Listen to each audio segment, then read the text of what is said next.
Assalamualaikum warahmatullahi wabarakatuh. Selamat pagi anak-anak semua.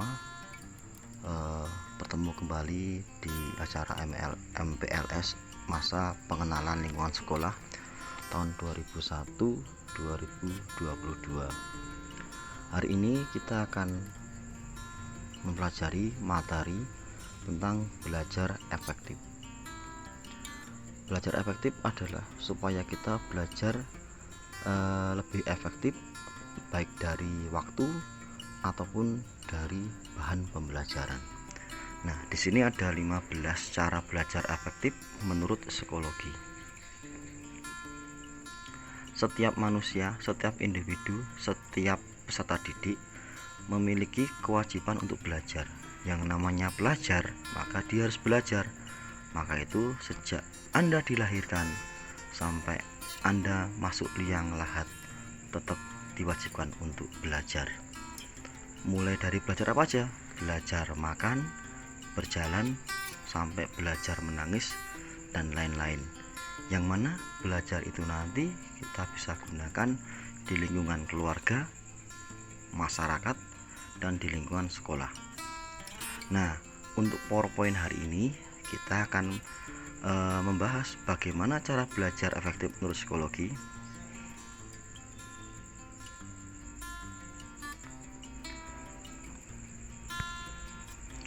Yang pertama, rasakan kebutuhan untuk belajar. Artinya apa? Artinya jika Anda merasa Anda butuh belajar, maka Anda akan bersungguh-sungguh. Tapi kalau Anda tidak butuh belajar, saya yakin Anda tidak mau untuk belajar. Maka dari itu kita harus mempunyai mood, yang mana mood itu harus tetap baik dan kita punya niat untuk bersungguh-sungguh. Yang kedua, belajar pun dimanapun yang kita suka. Artinya apa? Artinya kita bisa belajar dimanapun juga, selama kita senang, kita nyaman. Kita bisa memilih tempat yang bikin kita nyaman, bikin mood kita bisa membaik, sehingga belajar akan lebih menyenangkan. Yang ketiga, cicil pelajaran sedikit demi sedikit. Ingat, kalau kita mau belajar, jangan langsung 10 materi jadi satu, tapi dicicil. Misalkan yang paling efektif itu adalah setelah ada pembelajaran KBM, maka pada sorenya atau malamnya Anda bisa mengulang lagi pembelajarannya, sehingga kita bisa akan selalu mengingat-ingat. Yang keempat, bagi waktu belajar. Nah, artinya apa? Artinya Anda mempunyai jadwal atau waktu yang dipakai, mana untuk belajar, mana untuk main, mana untuk melihat TV, dan lain sebagainya. Yang kelima, berdiskusi. Artinya apa?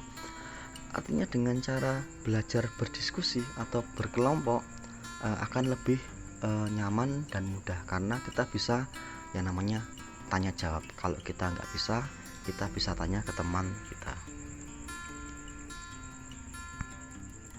Yang nomor 6, cari cara membantu konsentrasi. Artinya apa? Misalkan kalau kita belajar dengan diiringi musik, kita akan lebih masuk, maka belajarlah dengan diiringi musik. Kalau misalkan kita belajar dengan sambil minum dan makan akan lebih masuk, maka silakan dengan makan dan minum. Kemudian berikutnya, nomor 7, ini pahami, jangan hanya menghafal saja. Artinya apa? Artinya dipahami, benar-benar dipahami, bukan untuk dihafalkan, karena ilmu itu adalah ilmu yang dipahami, bukan hanya dihafalkan saja. Nomor 8, jangan malu bertanya, karena malu bertanya akan sesat di jalan. Maka dari itu, jika tidak bisa, maka tanyalah pada ahlinya. Misalkan kita tidak bisa matematika, maka tanyalah kepada guru matematika. Yang 9, coba terus mesti gagal. Artinya apa? Artinya jika Anda gagal dalam pembelajaran, maka Anda harus mencoba terus. Ingat, kegagalan adalah keberhasilan yang tertunda. Nomor 10 adalah sukai mata pelajaran. Artinya apa? Artinya memang semua orang itu tidak bisa menyukai banyak hal, tapi paling enggak dia bisa menyukai, misalkan dia suka dengan, kalau kita misalkan di otomotif, maka kita akan suka dengan pelajaran bengkel, ataupun kita suka dengan pelajaran matematika dan lain sebagainya. Artinya apa? Artinya jika kita menyukai pelajarannya, saya yakin kita akan bersungguh-sungguh dalam mempelajarinya. Nomor 11, manfaatkan fasilitas yang ada. Nah, misalkan ada buku, ada internet, ada video pembelajaran dan lain sebagainya. Maka Anda harus pintar-pintar untuk mencari suatu media supaya kita lebih mudah mempelajarinya. Misalkan kita dengan cara audio kita bisa belajar, maka carilah dalam artian pembelajaran dalam bentuk audio atau suara. Oh, saya pilih yang video, silakan, nggak apa-apa. Silakan Anda mendownload video tentang pembelajaran suatu materi ataupun mata pelajaran tadi. Yang nomor 12 yaitu membuat review. Artinya apa? Artinya memetakan materi yang sedang dipelajari. Artinya apa? Artinya diringkas supaya lebih ringkas sehingga kita belajar jauh lebih enak. Yang 13 yaitu membuat kesimpulan. Artinya apa? Setelah kita meringkas, maka kita simpulkan. Oh, misalkan kita belajar tentang yang namanya bengkel atau produktif, kita simpulkan, oh ternyata kalau misalkan ada yang ban bocor itu berarti itu harus mengganti bannya. Kalau dia mengganti ban berarti ini bocornya kenapa? Ada kesimpulan. 14. Nah, ini jangan pernah lupakan ini, mencoba latihan soal. Terus mencoba dan mencoba. Ya, misalkan nanti kita tidak mencoba, maka kita nggak tahu apakah kita gagal atau berhasil. Yang terakhir nih, jangan lupa untuk berdoa. Karena apa? Selain kita untuk berusaha atau membuat usaha dengan cara baca, kita juga perlu berdoa, memohon kepada Allah supaya kita bisa diberi kepintaran.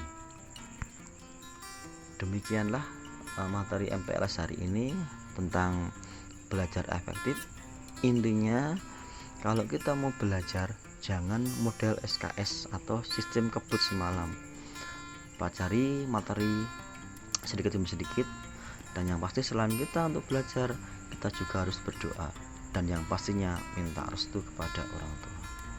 Oke, mungkin dari saya, jika ada salah-salah kata saya mohon maaf, karena kesempurnaan hanya milik Allah. Akhirul kalam, assalamualaikum warahmatullahi wabarakatuh.